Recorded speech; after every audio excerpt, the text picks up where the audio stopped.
Thank you for joining us in another incredible episode of Walking the Crossroads. I am Darren Bucare.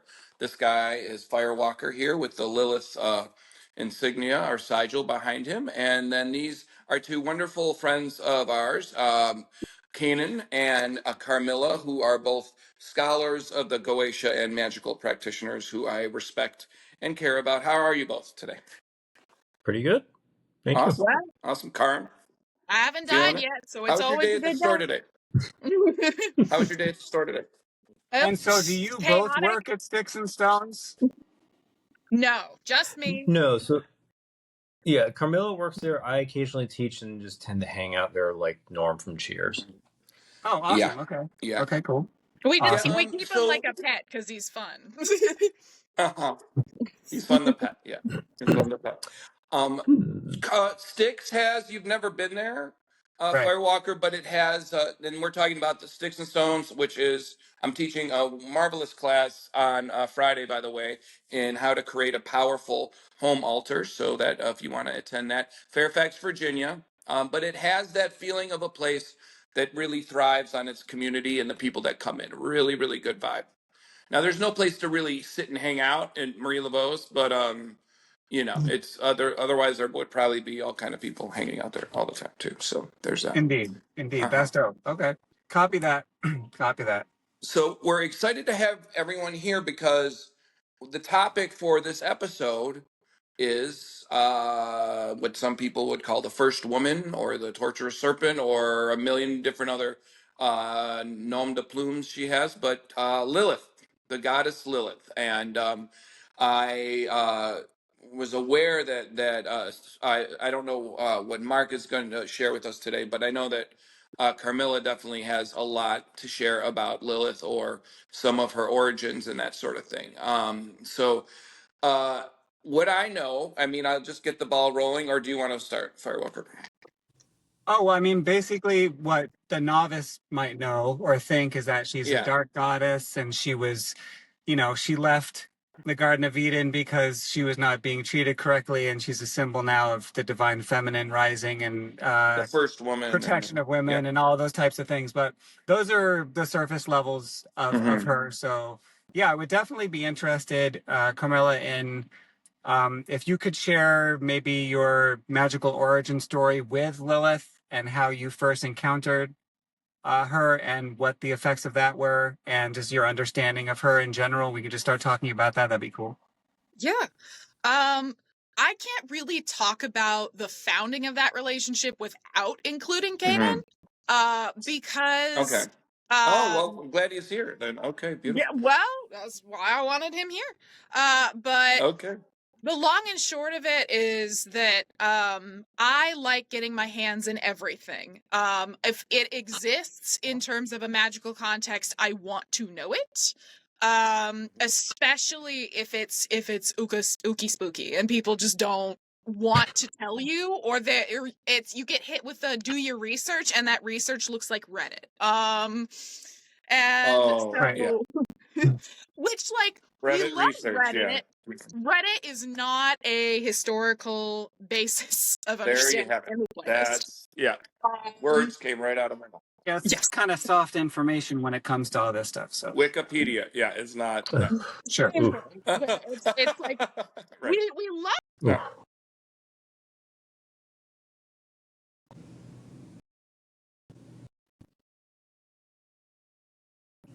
Yeah. Sorry about that. Technical difficulties. But don't worry, we can edit that out. You can just keep talking. Darren will deal with it later. It's all right. Thank you for that. Yeah, lovely, I'll fantastic. Deal with it. So I went to Canaan's class on demonolatry, which, like, even the name in of itself, I was like, okay, this is different. I thought it was a ology, not a tree, but that's fine. Right. Went, kind of listened to everything that they had to say, and sat was just like, would you like to meet her? My relationship to deity work is, it's not every day somebody's just like, so would you like to meet the ancient primordial darkness being, We Holy laugh, bananas! Yeah. obviously, but Mm.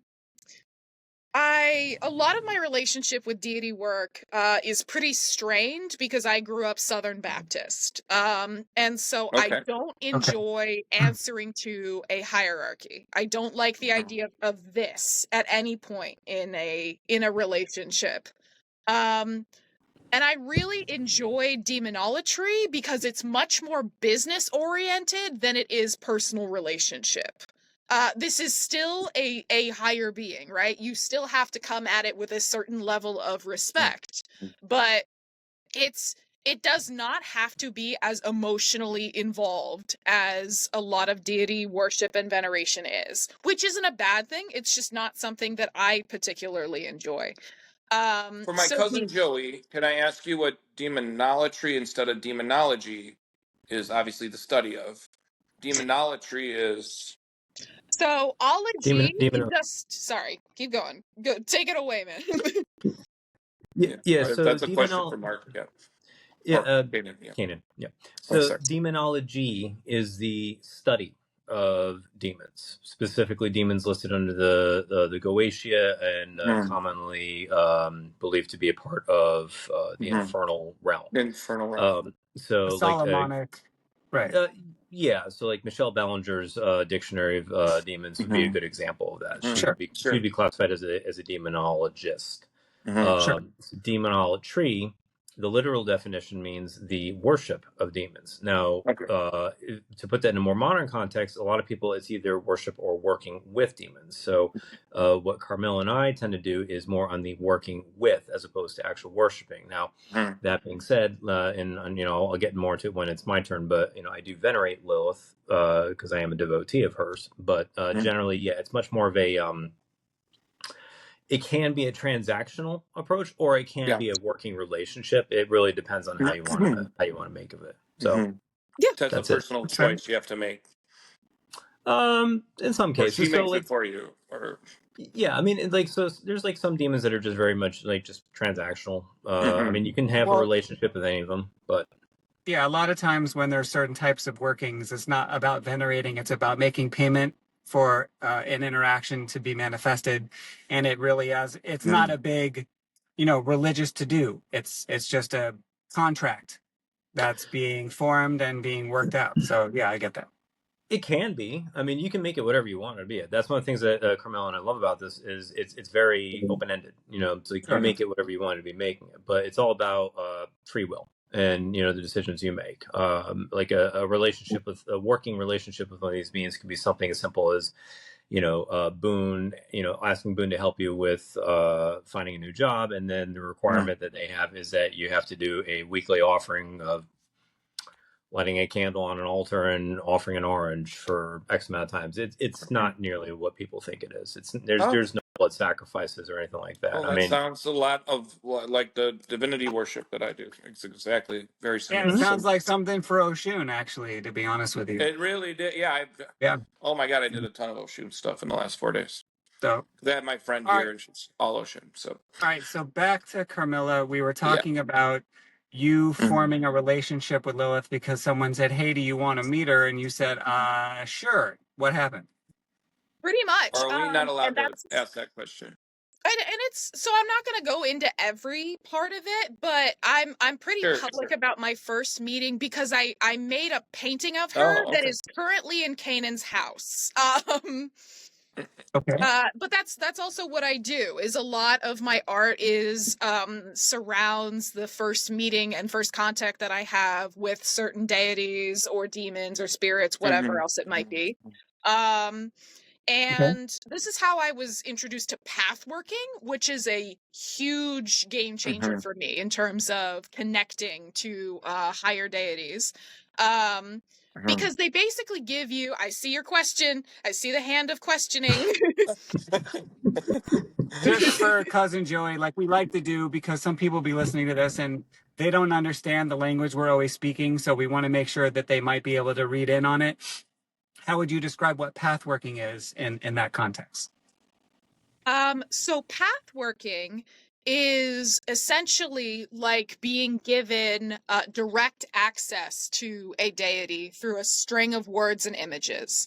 So I have this book right here, which is a fantastic read, which is called Lucifer and the Hidden Demons, that basically has the name of any demon that you could plausibly think of and a set of phrases. So I'm not going to read all of them out, but like 3 rusted daggers in the snow, frost on red rowan berries, things that you're supposed to picture in your mind that take you closer to that being than just like thinking really hard about the concept of Aphrodite, you know?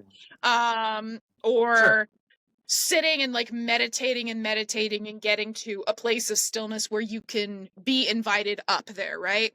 This is kind of like, okay, here are your instructions. And so it gets much easier to kind of get into a rhythm of like, I picture this, and then I do this, and then there she is. And I was walked through. Well, you're Lilith. contacting the astral on some level, so you're conjuring mental images to connect you to the astral information that forms that connection. And I get that. Okay, that's Correct. cool. You're But you're basically saying it has more of a terrestrial vibration, though. it's more like astral projection, basically. Yeah. Yeah. You're projecting a thought form out to connect to other things. And yeah, for sure.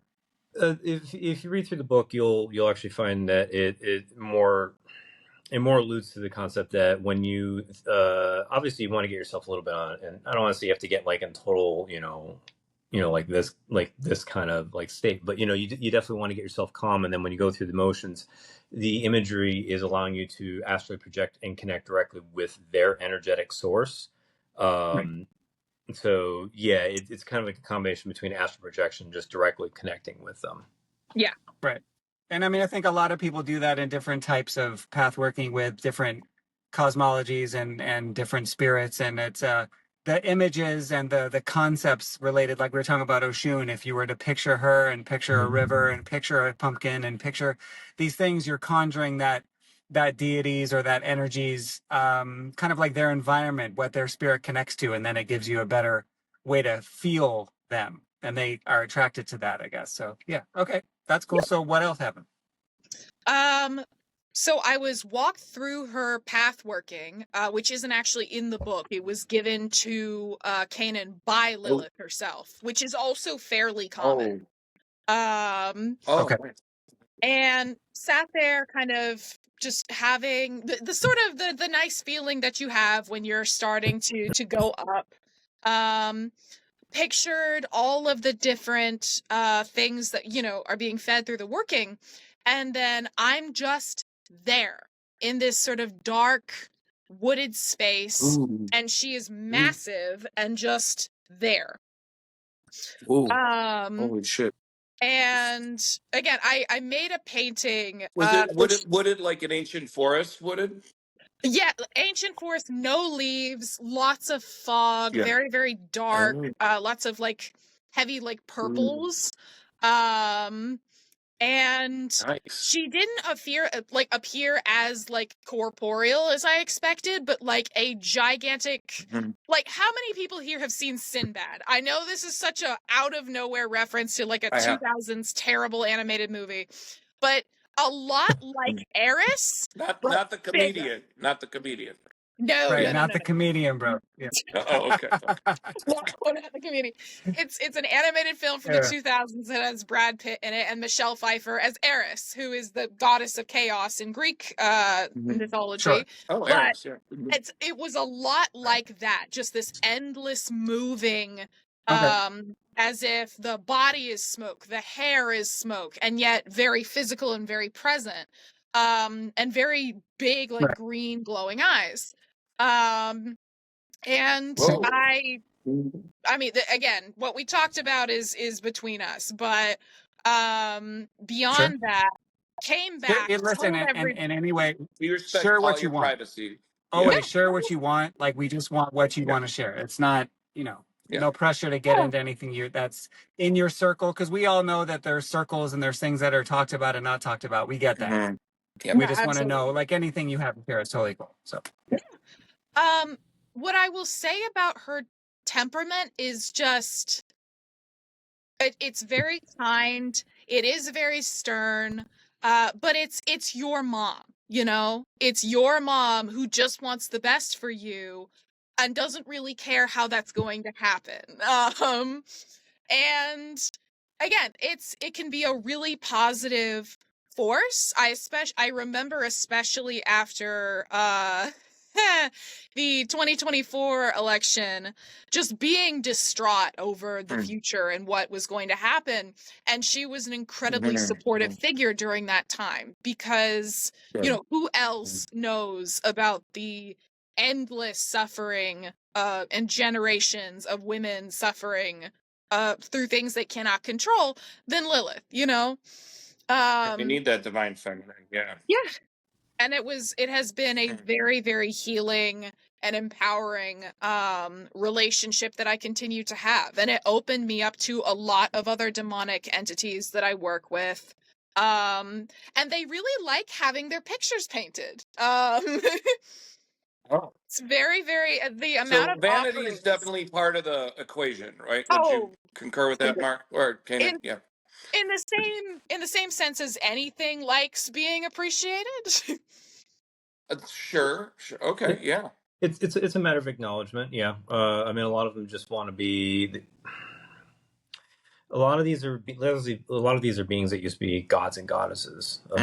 You know, it's like from Lilith's history. Obviously, we'll get into that in more detail, but hers is way more complex than the more common belief that she's like the first wife and all that. But so like just to sidetrack, Astaroth is another goetic demon, typically presented as male, but Astaroth is actually her origins are. I was aware of that. Yeah. Yep, Astarte, Inanna, Ishtar, Ashtaroth, and then eventually Astaroth. So Inanna and Lilith has a Astaroth part of that as well. Yeah, kind of in the to a same. degree, yes. Yeah, for sure. I was helping somebody. I mean, you brought it up. Why don't you talk about the origins of Lilith and what you both know about that? I mean, there you know, go. we have a certain amount of time to get into it, so we might as well do it. Before Carmilla, we get started, this is Luna. Luna. Oh, Luna. Luna. Hey, Kurt Russell, you want to see your girlfriend? She's decided that my chair deserves ripping, so. Luna, remember Luna? Look at it. Look at that silly little man. Hey, yep, she's running away and running away. There's your girlfriend. Oh, how you doing? Luna was not happy. No, they lived together for 4 days. Oh, that was not a party yet. Okay. But for our viewers, the Luna's the shop cat at Sticks and Stones, and she's marvelous, and she'll come say hi to you if she feels like it. And yeah, she's also very sweet when she wants to be too. Precious, and sometimes wonderful not. piece of shit. Yes. Yes, yeah. I have razors for fingers. Yeah. There you go. Yeah, there it is. So Carmilla started to enlightening me that before the Old Testament and before the Talmud and before all this stuff, that Lilith had her origins going back to Mesopotamia or Samaria. So I'd love to hear a little bit more about that. That would be amazing. Sure. So unfortunately, I don't have my notes in front of me. So this is going based off of memory. So I apologize. Sure. There might be some inaccuracies. Totally fine. Yeah. So most gods, goddesses, and whatnot, they have a generally consistent origin story. I mean, if you think about like Hecate or Odin or the Morgan, they have pretty solid origins. Lilith's origins are a lot more on the complex side. So the general consensus is that Lilith was actually a plurality of wind demons, known as the Lilin or the Lilith. Oh, the Lilin. Okay. Yeah, I've heard that. I've heard that. Yeah. And these origins dated back to the times in Mesopotamia. They were supposed to be desert demons and whatnot. So there's also a mentioning of Lilith in the Epic of Gilgamesh. Very, very, very brief mentioning. I believe there was a... Really? I believe it. Yes, she's mentioned in the Epic of Gilgamesh. Was she working in concert with, or the Lilin were working in concert with Tiamat, or how was that? Was that? No, I believe it was Carmilla, help me out here. I think it was Ishtar. She was considered to be a handmaiden of at the time. Of Ishtar. Okay. Yeah. There's a I bit also heard of she was connected to Inanna. So, yes. So the problem with Yeah. Mesopotamian history and culture is that Ishtar, Inanna, and Lilith are not mutually exclusive figures. They become more solidified as they go on and move later into Sumerian history. Oh. But the earlier you are, is the less clear who is who. But typically in the Epic of Gilgamesh, it's written that basically Gilgamesh, our hero, goes to go and try and talk to Inanna. And she is trying to tend to this willow tree to make a throne and a bed out of it. But it is currently under, like, it's basically has squatters in it that are a giant bird, a big dragon, and Lilith. And she is pretty much just described as being frightened away and runs back into the desert. That's kind of it. The association with the wind and desert is very, very strong at this time, but that is not consistent. She also has fire. Was the dragon Tiamat? The dragon is not necessarily Tiamat. Tiamat is, again, it's around the same time period, but they don't intersect as often as people think they do. I see. Gotcha. Now, so where Lilith starts to formulate into a singular being, especially as what she's more commonly known for nowadays, happened when one of the times when the Hebrews, because keep in mind that at the time when there was still an Ark of the Covenant, it wasn't Judaism, it was still the Hebrew people. So the Hebrews were expelled from Jerusalem. A lot of them settled into the Mesopotamian, especially the Babylonian area, and they, as tends to happen, they tend to adopt some of the customs and whatnot. Now, in the Mesopotamian It's pantheon, to my knowledge that the Old Testament was written by the Hebrew people that went to to Babylon, and they were there when they wrote the Old Testament. Generally, yeah.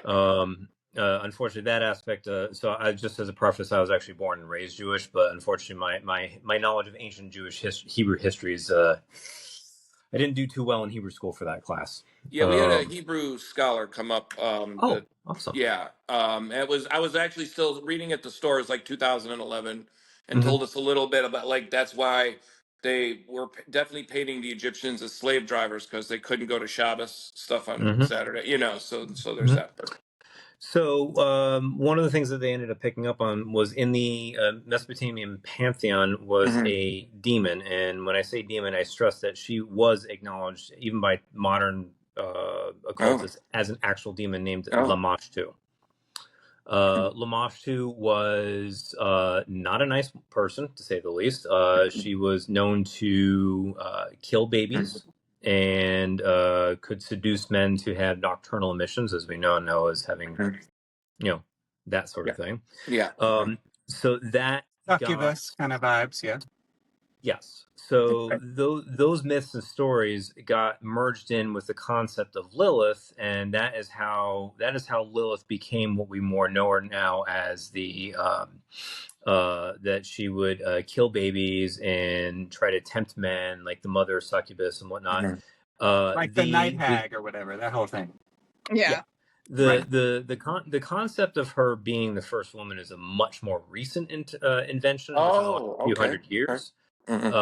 So the thing is again, like, it goes back to what I was saying earlier, is if you look at, like, the god Odin, he has a very clear cut origin story. Odin is Odin. Lilith is such a complex being that there's almost different aspects to her depending on who you're working with. Now, more modern interpretations see her as like a dark divine feminine, female empowerment and liberty and whatnot. One thing that she's definitely been known for is chaos. She will do what she wants when she wants, and the results be damned, whoever gets in her way.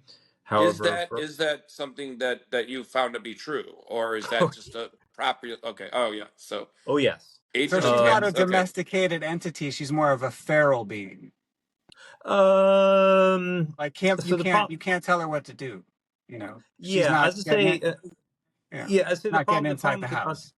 Yeah. Yeah, so the problem with You the concept of a feral terminology is it comes off as like someone who's not sophisticated. She will That's do too her own. mundane for her, dude. Yeah, Yeah. no, Yeah.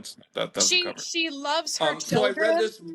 and because she loves her children, she cares about what they care about. But it's not like you can go, "Hey Yep. mom, can you like do whatever?" And that's not how it works.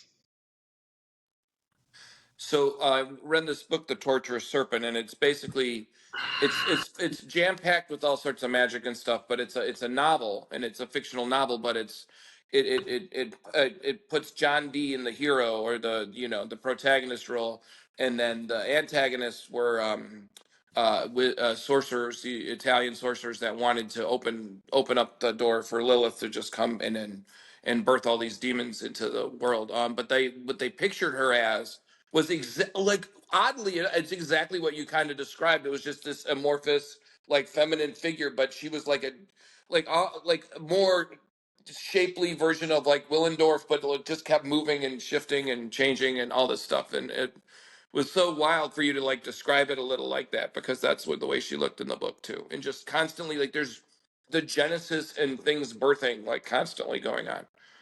In my experience, the first experience with Lilith was similar, albeit different though. So yeah, Okay. she was very amorphous when I first saw her. Cool. Mm-hmm. Well, Well, and that's she amazing to kind know of that is for actually you is now. I think what. like Sorry, what? when Ken and I like kind of share and talk about our different versions, or just like how she tends to look for us. I remember you kind of saying that like it was amorphous, and then it was more like standard feminine, and then it was even more abstract. Like I think I was just, after hearing you describe her, I was like, so it's a Windows screensaver. Oh yeah, Yeah. that. Yeah. So what Carmela's talking about. So when I first saw Mm-hmm. Lilith, I had done an initial Mm-hmm. offering because I felt her reaching out to me, and this was oh good grief, about 5 years ago, 6 years ago, something like that. And so I did an offering, and back then, I fell into the belief that men should never work with Lilith. Don't reach out to her. Don't engage with her. Because she hates men. She doesn't hate men. She just hates misogynistic assholes. Oh, So, but good. Well, needless I to say, think that's a really good thing to highlight for this episode, is for people to It know. is. Don't yes, be scared away, but come correct and respect divine feminine. If you're not, then don't step in the yeah, room, right? exactly. So I did this offering, and I was just absolutely petrified because I was worried that I was like, what did I get myself into? So I just said something to the effect of, I feel like you're calling out to me. Please accept this offering. If you're not, Mm-hmm. just kind of did my thing. So then a couple nights later, I remember waking up in the middle of the night, and I was half asleep, but I could feel a very heavy presence in my room. I'm also a medium as well. So I felt this very heavy presence. It was dark, not evil, but just dark, very feminine, very ancient. And it felt like I could just see her just hovering on near the ceiling, but sort of towards the corner of the room, but not. And it was like black billowing smoke.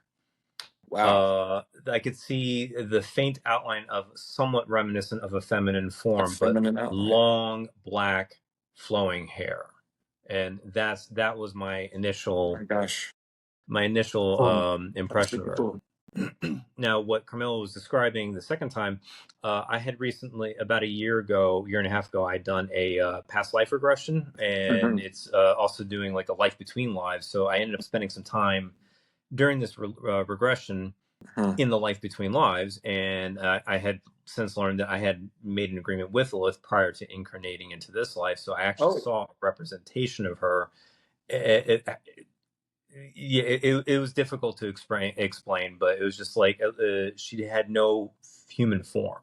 But yeah, like Right. Carmilla described it, she was kind of like an old school Windows screensaver, but infinitely more complex and detailed, and it's still hard to describe. I even asked like a Carmilla to try to DNA paint it. helix almost.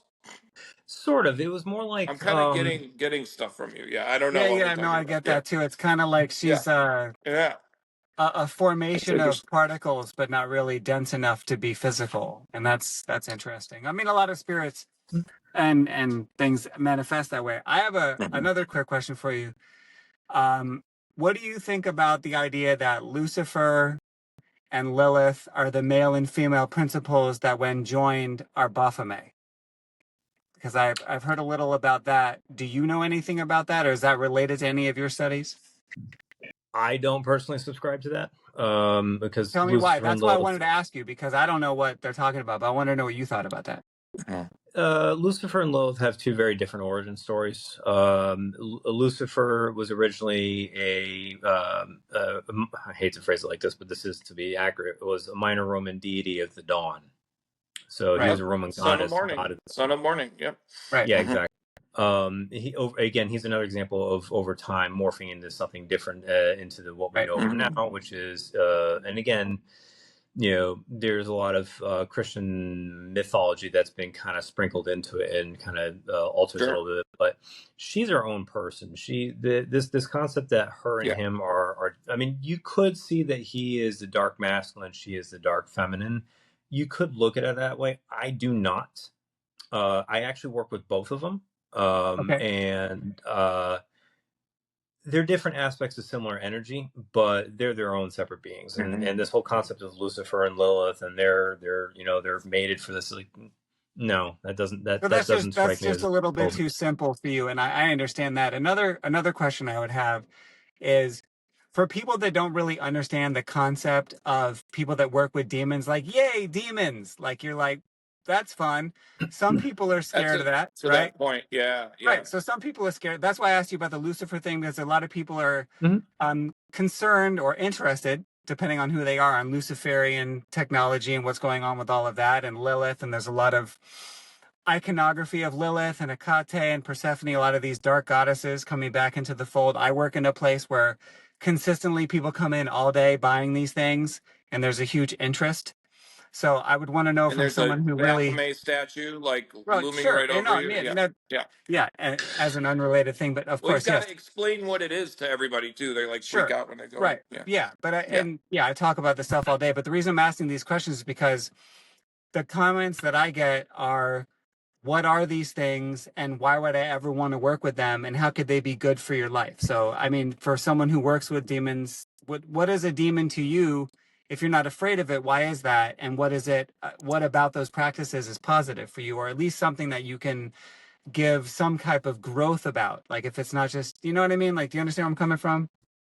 Yeah. So I'm going to make a little bit of trivia about Lilith's sigil, and then I'm going to pass that question off to Carmilla to answer. So since you've got Lilith's sigil in the background, just as a side note, so people ask, okay, what's a sigil?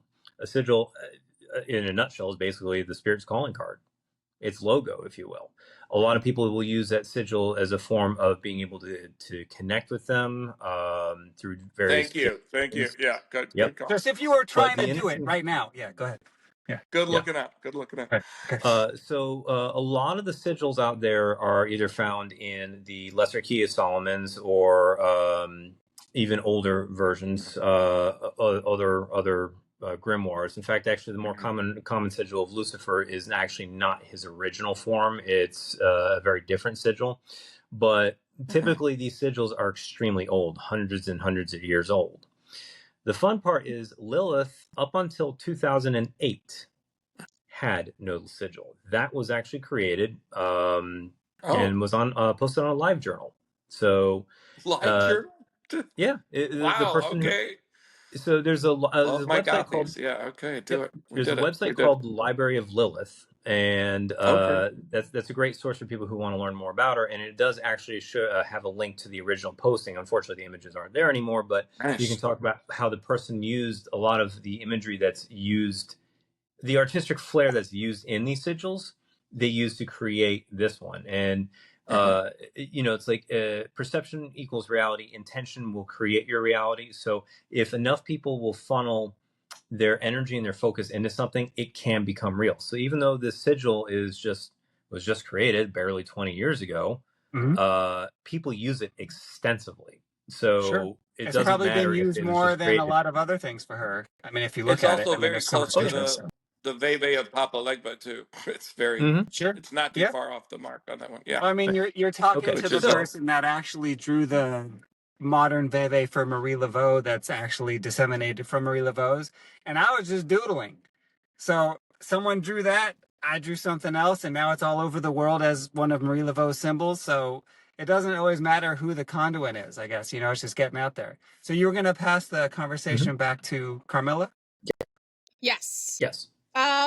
So anytime we understand the religious structure of a society, we kind of have to understand, like, everybody goes, okay, this is, you know, this is the king, this is the queen, this is all their little kids. Nobody asks, where do gods go when they die? Or what happens when that culture is supplanted? And the easiest way, I think, to explain that is through the vector of Paradise Lost. The first couple of pages of Paradise Lost is basically just Dante listing off all of the different demons in hell. And a lot of people notice, hey, that's just like a lot of Greek and Egyptian, like, pagan deities. And that was really common. Sure. Is this is my present religion, this is the old religion, these guys must be evil, therefore they become demons or lost or just like the mutilated in some way so that the prime religion can survive and not experience too much like cognitive dissonance. And so Sure. over time, Like Ashmodai being the Parthian god of flies before him. yes, Right. almost every That whole thing. demon, Yeah. at least in the Goetia that we're aware of, is probably just a very, very old deity that just doesn't have mainline worship anymore. Some of them are more recent than that, but it's the same thing when you're working with demons, is you're just working with very, very old gods. Now that's not to say that negative entities and parasitic entities don't exist. There are absolutely trickster spirits or things that want to do you harm. But demons are not the first and last degree of where that source comes from. Well, yeah, it's kind of like saying, you know, when a new religion demonizes the religion that they're conquering and turns all their gods into demons so that people will practice the new religion.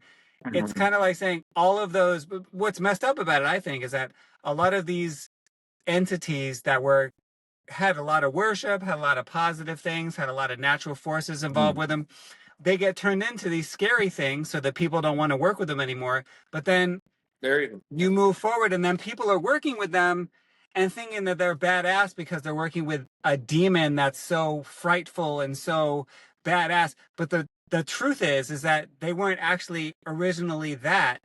So you're actually worshiping the lie from a conquering tradition. And I find that to be interesting. Right. Yeah, and That same Hebrew scholar. Yeah. Like Christianity did the same thing. It's called Gnosticism. This happened around the same, like, kind of think like Roman expansion, right? So ancient Egyptian culture is falling off, whereas Christianity is starting to, like, very slowly get a little bit of a rise. But more than that is Jewish culture and Judaism in general is also rising up. And so when Egyptians are hearing the stories of things like Exodus that don't paint them in a great light, a lot of the blowback to it is, no, your God is evil. And that's where we get the demiurge. Again, in, you know, shortening a lot of things between there and here, but that's where a lot of it comes from. That's why Gnosticism is seen as a heresy. And describe, when you say the demiurge, the demiurge is just the process of, or the act of painting these deities in a more of a negative context. Is that pretty what you're much? So the demiurge in Gnosticism is our God, like big G, you know, who you and I may have been raised with. Okay. All right. But secretly it's they're actually the evil one that's holding us in some kind of bondage. And yeah, no, I know all about that. correct. It's Mm. a I lot mean, of Neoplatonism. I get a little bored with a lot of that sometimes because it's just there's so much talk out there and chitter chatter with people trying to define all these elder traditions and talk Yeah, about it it's doesn't like witch end. talk where everybody's got Yeah, a comment now. Just repackaging or something, right? It's right. Yeah. like putting a So filter on yeah, it or something. And Right? that's Yeah. sure. It's like that why? fundamental like irritation and just like why is there infinite stuff for something that I feel like is not that difficult to explain is a lot Sure. of what sifting through poor information on demonolatry is, because there's a million like don't do this, but then when you actually look and research, you're just like, oh, this is not at all what I was told. And you get to figure it out from there. So yeah, so we kind of follow up on what Carmilla was just saying. So just as a preface for anyone who's listening here, Yeah. kind of going back to what we said about Reddit of all places, do be mindful of what you get from there. It's not just a cesspool for other things. There are some subreddits that are very useful information, but there are people out there that will try to gatekeep their knowledge or will try to say, no, your way of doing things is incorrect. So like I'll give you a couple examples. There seems to be this thought running around in certain occult subreddits and circles that Lilith is a part of a closed practice and only Jewish people can work with her, which is utter nonsense because you talk to the average Jewish person, they have no freaking clue who she is unless they've watched Cheers. Sure. Now that for anyone, no shade anyone on that's her like old because enough to I remember loved it, her on the show. I just because it's that's the Fraser's homie wife. though. Is That's the Lilith. homie though. I'm just saying, watch out, watch out. Don't diss that and of course, Lilith, like bro. Took me a second. Watch Yeah. I out. did and of course, actually and of side course, Baby knew Talking her. about Norm I from Baby Cheers. knew her. We've got some Cheers vibes here. Got some Cheers vibes on this show. yeah, Just and saying.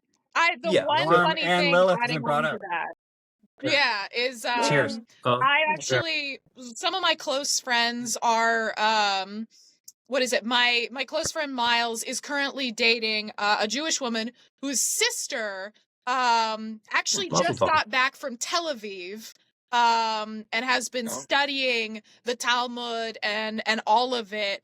And I told her when we first met, like, hey Oshri, I do work with Lilith. Is that a problem? And she just kind of hit me with the no, don't, stop, please. And we moved on. Wait, stop, no. Yeah, pretty Okay, much. well, that's fair. It's not, yeah. Now, let me ask you this real quick because we have a certain amount of time. Because I know there's people who are going to watch this that are interested in Lilith, that are interested in path working with her, interested in the demonology that you're talking about.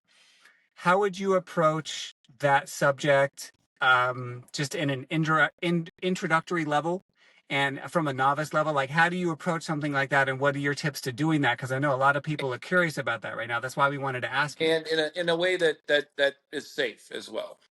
Yeah. So, okay. So first and foremost is don't be afraid. Because there is, like I said, there's a lot of nonsense going out there. Like I said, there's the whole gatekeeping aspect that I just mentioned, that sort of thing. Right. She has no problem working with men. She has problems with anyone who is closed-minded, bigoted, racist, misogynistic. She does not like those people. Conversely, the second point is if you're going to work with her, you can do it in a transactional basis, or you can do it in forming a relationship. However, as I've told multiple people over the years, including Carmilla, is if you are going to work with her, you need to be mindful of the fact that because I call her chaos incarnate, she will, and I've experienced this with Lucifer as well, she will, excuse my language, fuck up your life and like basically throw the table and everything gets all thrown in the air. If she feels that your life is not where it needs to be at, she sees the best potential in you and you are just not clearly there, she will screw everything up and make you start from scratch if it means that in the end you will be a better person. So she'll throw the The tower other bit card of on advice you I when would she give, needs to. Okay, I got you. yeah, I'd say tower card times 10. The Okay, I other got you. bit of Yeah, yeah. advice I'd also give. Yep. The other bit of advice I'd also give is if someone is going to seriously work with her, and let's say they are able to connect with her and they can hear whether it's through tarot cards, dreams, telepathy, whatever the case is, if she tells you to do something, listen. Because if you don't listen, she's taught us lessons, is what she refers Lessons to is as. a PC way to say it. Yeah. Well, no, Yeah. that's what she So literally said a to me. lesson. Okay, I got you. Yeah, she'll be like, you are not hearing what I'm, or like for just as a real quick example, there was a time where I was doubting that I was actually hearing her, and she says like, you need to stop doubting yourself. You need a lesson. I'm like, oh, I don't Oh, know what this is gonna be. And the short end of it is she, I had just recently bought a new to me camera. I love photography, and I was so excited to use this camera, and I had everything set up for the shot that I really wanted, and the camera mysteriously just tipped right over into the water. And I'm frantically wiping this camera off. I'm just absolutely freaking out over this thing. And all of a sudden I heard in my mind her very clearly say, next time, don't doubt yourself. Right. And I'm like, Right. yes, ma'am. Yeah. Well, yeah. some spirits don't really want to be interacted with if you're not going to, you know, pay the payment. It's kind of like they want you Learn and to. grow. Learn and If you're grow. going to step towards them, they want you to interact in a respectful way, and you're not going to get any farther into the temple if you don't listen. Yeah. You know, and that's like that with a lot of spirits. Right. So I understand that. I understand that. Yeah. And the playful mercurial ones will maybe hide your glasses from you or your, I mean, you Yeah. know, like Yeah. it's just, but they'll do 9 things that are positive and then screw with you on the back end a little bit. And that's just a Hermes or a Legba or a Loki way to do hmm things. Like that's just what happens. So I get Yeah. Indeed. that. I get that. She's definitely no Loki. Yeah. um, so I really, I think this is going to bring a lot of things into light. Is there anything else that you'd like to kind of just share with us, either one of you, about the grand dame hmm of the evening here that we're talking about? I think, Carmilla, you want to go?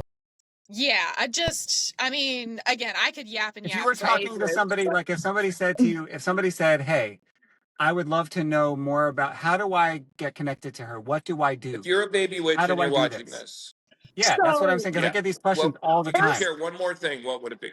first thing that you always have to understand when you are working with Lilith is you have to know yourself very well.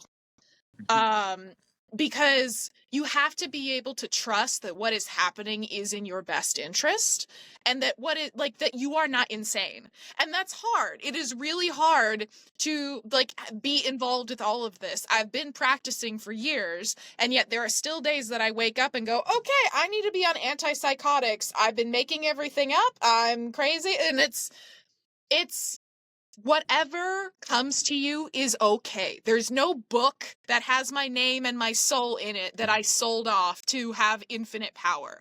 I still have to work for things, but I have somebody who is in my court that genuinely wants the best for me, and that may not always be achieved in the way that I want, but it's still fundamentally for my highest good. So coming at it from a place of respect, but also the world is not going to explode. It's going to be okay. You can just talk to these deities. You do not necessarily have to be like, hi, person I just met, here's my life, here's my soul, here's everything I need. And it's, Right, it's right. okay to just talk to them like they're people, Should because you be at one afraid of them? point, I wouldn't say Yeah. afraid. I would say cognizant that this is not a pet. This is not, this is not a friend. This is not whoever. This is a business partner, or this is a guide or a mentor. And if you Right. keep that dynamic in mind, you will be fine. It is okay to make mistakes is the biggest thing that I would And tell anybody people. starting down any sort of baneful Mhm. or dark magic path. It's not like, oh no, I added too much of this one thing and now I'm cursed for the rest of my life. it's okay to make mistakes. All right. My And last people have question been might be doing it for Mark. since ancient Mesopotamia, right? So, I think my last question would be for you, sir. What's up? If you, if somebody would ask you, like, is it okay to work with these things? Is it something against my religion? Is it something that I need to be afraid of? Uh, and what is the end result of this working? What's the purpose of it? Is it something that could be positive for my life? And how could that be? Like, that's what people usually want to know.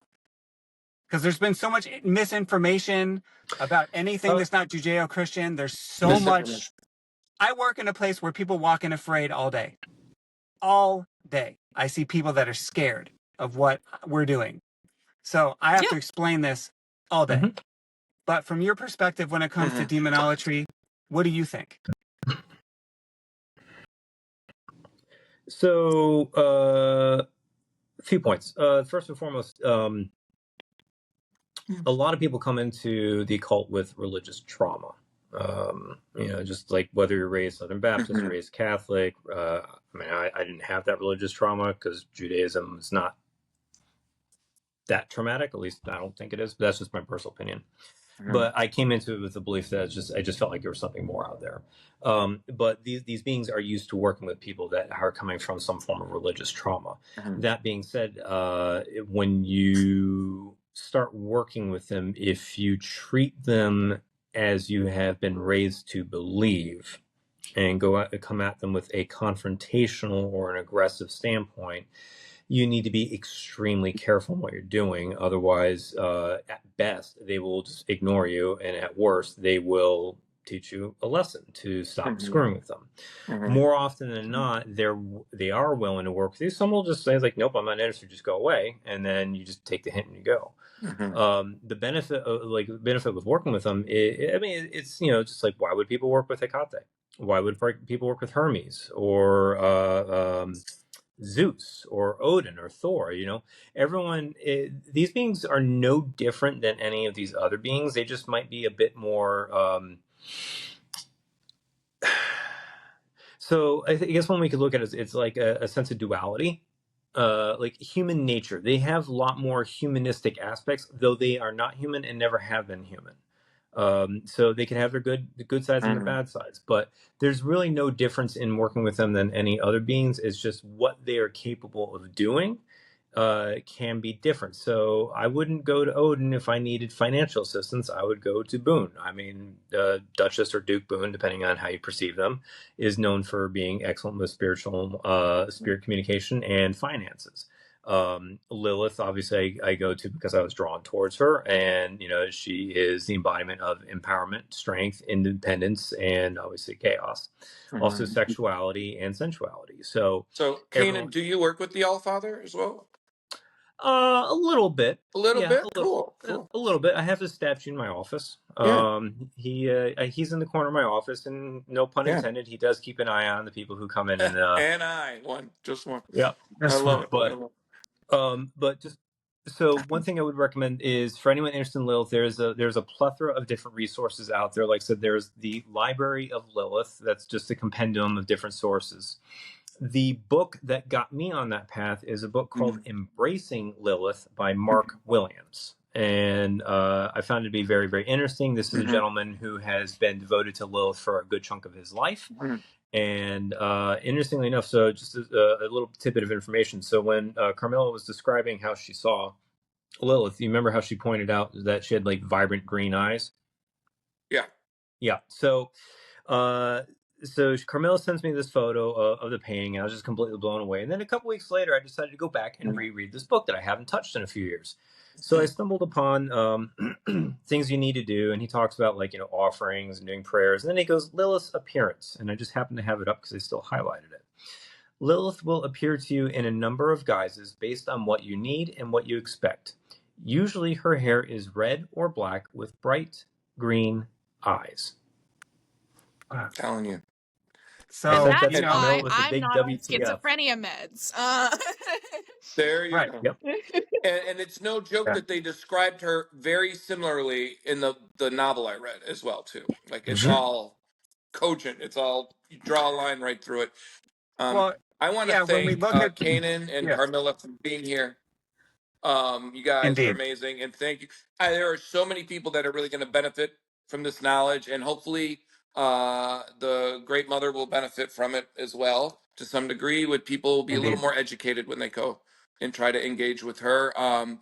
Remember to hit subscribe, and help us keep this marvelous, marvelous show going. And we'll see you again on Walking the Crossroads. Thank you guys very much for sharing your wisdom.